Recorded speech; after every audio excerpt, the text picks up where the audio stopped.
All right, good evening, everyone. Is the state ready to proceed? Yes, Your Honor. Is the defendant ready to proceed? Yes, Your Honor.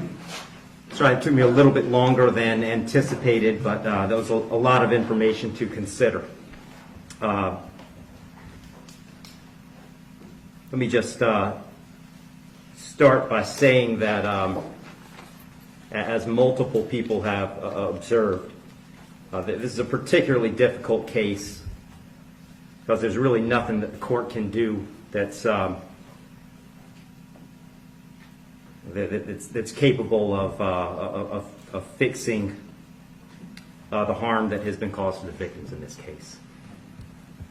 So that being said, I've got to start with the law. I'm bound by the law, and the law gives me a guideline for how to analyze an appropriate sentence in this case. So I want to start with the Camacho case.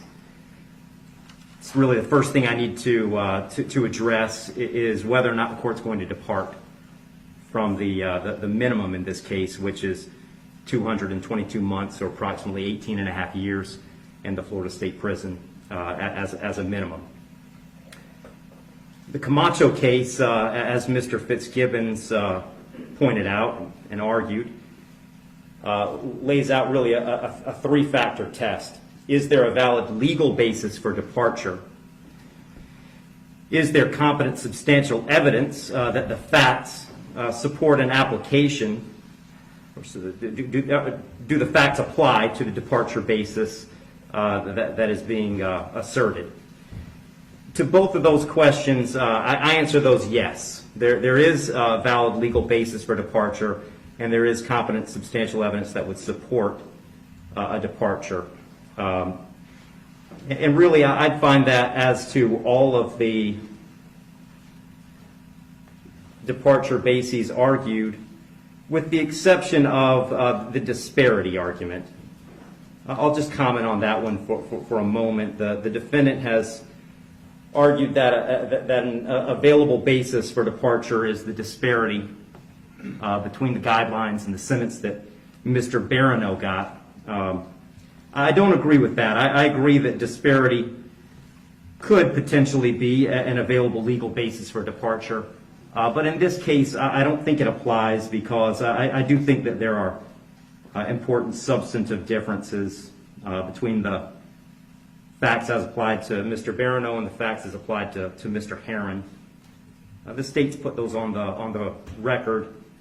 I won't elaborate on it too much other than to say I think that the difference, the age of majority for Mr. Heron is one of those. But mostly I just think that the facts are different as between those two defendants. And so I don't believe that the facts in this case support that as a departure basis because I believe that a disparity in sentence between Mr. Barano and Mr. Heron is appropriate in this case. Count one, vehicular homicide. The court's going to adjudicate the defendant guilty, sentence him to 9 years in Florida State Prison. On count two, same charge, the court will adjudicate the defendant guilty, sentence him to 15 years Florida State Prison, and that'll run consecutive to count one for a total of 24 years Florida State Prison. Count three is a misdemeanor, unlawful racing on a highway. So the court will adjudicate the defendant guilty, sentence him to time served. Give credit for time served, I believe, 2 days. Court will impose mandatory court costs.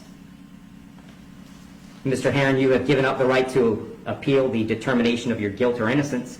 You do have 30 days to appeal the sentence of the court. And I'll direct the bailiffs to take Mr. Heron into custody.